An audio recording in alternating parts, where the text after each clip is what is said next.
Olá, eu sou o Joel Zito Araújo e estou aqui para contar histórias de como foram feitos os vídeos populares no Brasil nos últimos 30 anos. Quando tudo começou, lá nos anos 80, éramos jovens cabeludos dispostos a mudar o mundo. Tínhamos uma câmera no ombro e muitas ideias na cabeça. Só que naquela época captar imagem e som não era nada fácil. Hoje basta um simples telefone para fazer um vídeo. Para fazer um documentário era um trabalhão. Demorava, precisava de muita gente e de muita grana. Quem tinha um pouco de recurso comprava uma câmera VHS no Paraguai. Foi assim que muitos fotógrafos começaram a filmar casamentos e festas de família para depois passar no videocassete. Estranho, né? Hoje em dia é tudo digital e online. E sabe o que é mais incrível? É que de lá para cá, o desenvolvimento tecnológico mudou tudo. Só não conseguiu mudar algumas práticas sociais. Dá só uma olhada. A questão da violência policial, por exemplo, ela se abate sobre toda a população pobre. Mas há um processo específico sobre o negro, que é de uma forma extremamente violenta, é de uma forma extremamente arbitrária, e de uma forma que procura estar arrebentando a possibilidade de organização mínima da população negra. O Milton Barbosa, o Milton, meu amigo Milton, disse isso 26 anos atrás e continua atual. Infelizmente, jovens negros da periferia continuam sofrendo abusos por parte da polícia. Mas de lá para cá avançamos. É o que diz o próprio Milton, numa entrevista gravada especialmente para este programa. Hoje a violência policial está debatida a nível nacional. Hoje existem comitês contra o genocídio da juventude negra no Brasil inteiro e, na realidade, a origem está nessas ações que foram feitas em 78, depois nesse período de 89, também através desse trabalho, né, dos trabalhadores, né, mostramos como que isso acontecia no mercado de trabalho, no movimento dos trabalhadores, essas coisas. Milton Barbosa foi um dos entrevistados do documentário Além de Trabalhador Negro. Ele foi produzido em 1989 pela ABVP, Associação Brasileira de Vídeo Popular, cujo acervo foi recuperado e é preservado pela TV PUC. A versão original tem 35 minutos de duração. Mas vamos assistir agora uma versão compacta. São Paulo, virada do século. Começam a surgir pequenas indústrias e com elas uma classe operária brasileira. Brasileira é força de expressão, pois durante as primeiras décadas deste século, a maioria dos operários nas fábricas eram imigrantes. Dados de 1912 apontam 80% como estrangeiros, principalmente italianos.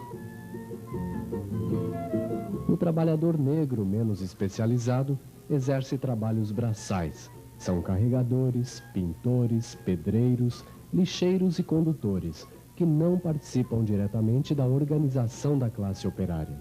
Essa tarefa é executada pelos imigrantes anarquistas, que fundam os primeiros sindicatos não oficiais no país.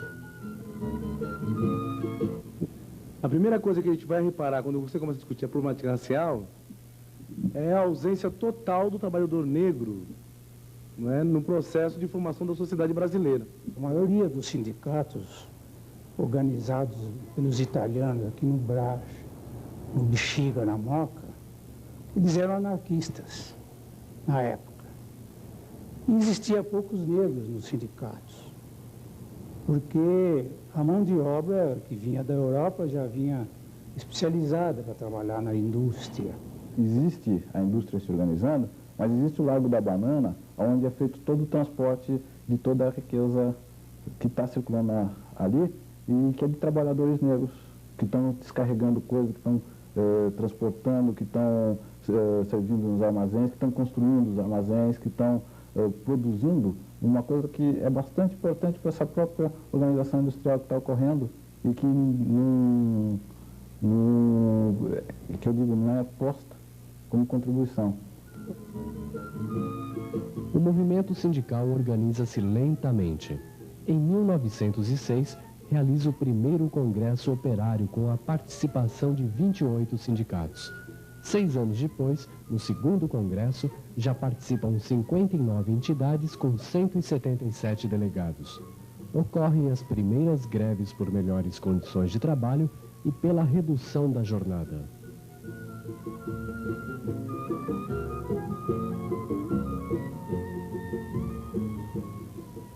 A coisa mais antiga que tem no trabalho no Brasil é a revolta nossa contra o escravo. Formação de quilombos e tudo mais, né? Isso passa, depois da abolição, para as revoltas no campo, uma série de coisas que você vê surgir em lugares que não existe organização anarquista. Tá certo? Porque dá para se determinar muito bem o ciclo do anarquismo, né? Então você vai, é o que eu estou dizendo, essas revoltas operárias, elas não vão se chamar de revoltas operárias, elas são sempre chamadas de bagunças. Com a mobilização dos trabalhadores, inauguram-se os choques de classe. Patrões e governo reagem com a deportação das lideranças. Mas mesmo com a repressão, em 1917, São Paulo para com a primeira greve geral de sua história. Sem uma militância efetiva nos sindicatos, os negros organizam-se em grupos e entidades e nascem os primeiros jornais. O Menelik em 1915, a Rua em 1916, o Alfinete em 1918, a Liberdade em 1919 e a Sentinela em 1920. Em 1924 é fundado o Clarim da Alvorada, um jornal de ideias negras onde as reivindicações ganham força de expressão. O Clarim consegue se tornar uma referência para os negros e uma arma na luta contra a sua situação na sociedade. Depois disso, 2 entidades marcam a história da luta do negro em São Paulo: o Centro Cívico Palmares e a Frente Negra Brasileira. Reunido, então, mais de 1000 negros, foi a primeira convenção, ou a primeira reunião de fundação da Frente Negra, foi aqui nas classes laboriosas, também no fundo da Praça da Sé, e foi divulgado a fundação da Frente Negra Brasileira, que foi no dia 16 de setembro de 1931. A Frente Negra não era uma frente sindical, não era um movimento sindical, era uma sociedade civil, né, que tinha objetivos de organizar os negros nacionalmente. Dizem que chegaram a organizar 600 mil negros, eu não acredito. A Frente Negra em Santos era socialista, a Frente Negra em São Paulo é reacionária, ela é patronovista, sei lá o quê. Você pega lá no Rio Grande do Sul, ela também tem um elemento socialista mais presente do que, não tanto quanto Santos. A Frente Negra saiu logo à rua reivindicando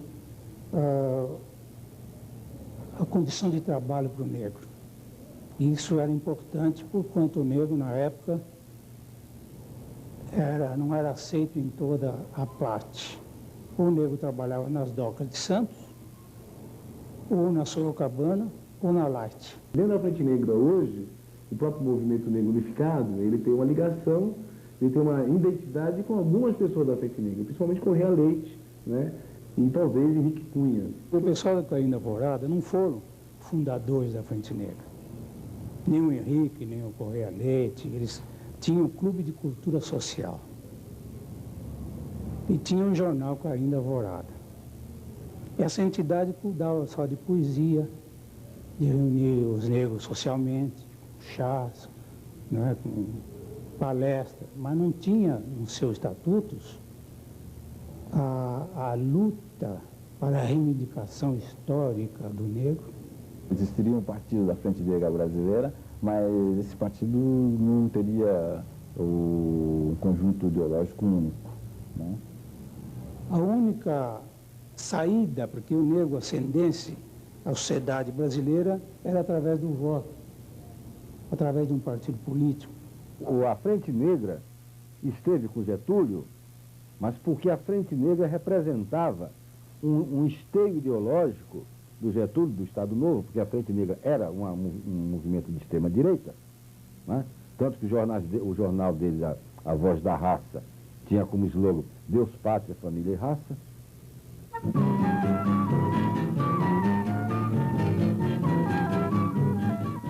A República Velha termina em crise. Com a quebra da Bolsa de Nova York em 29, o preço do café despenca. 579 fábricas fecham no Rio e em São Paulo. O salário baixa pela metade e 2 milhões de trabalhadores são demitidos. A política do café com leite chega ao fim com a deposição de Washington Luiz em 30. Getúlio Vargas assume a presidência e inaugura uma nova era econômica e política. Autoritário, centraliza o poder e fortalece o Estado. Em vários momentos, a classe trabalhadora será sua grande aliada. O trabalhador humilde identifica-se com o estilo de Vargas. Paternalista, ganha o apelido de pai dos pobres. Seu governo interfere diretamente nas relações entre patrões e empregados. O sindicalismo torna-se oficial e o reconhecimento das entidades é feito pelo Ministério do Trabalho, que concede cartas sindicais e orienta seu funcionamento. Ao mesmo tempo, regulamenta o trabalho do menor, férias, acidentes de trabalho e jornadas de 8 horas, antigas reivindicações dos trabalhadores. Muita gente aplaude, mesmo porque o conjunto dos operários, particularmente em São Paulo, foi engrossado por uma legião de imigrantes de outras partes do país, para quem a vinda para a cidade já significava melhores condições de vida e de trabalho.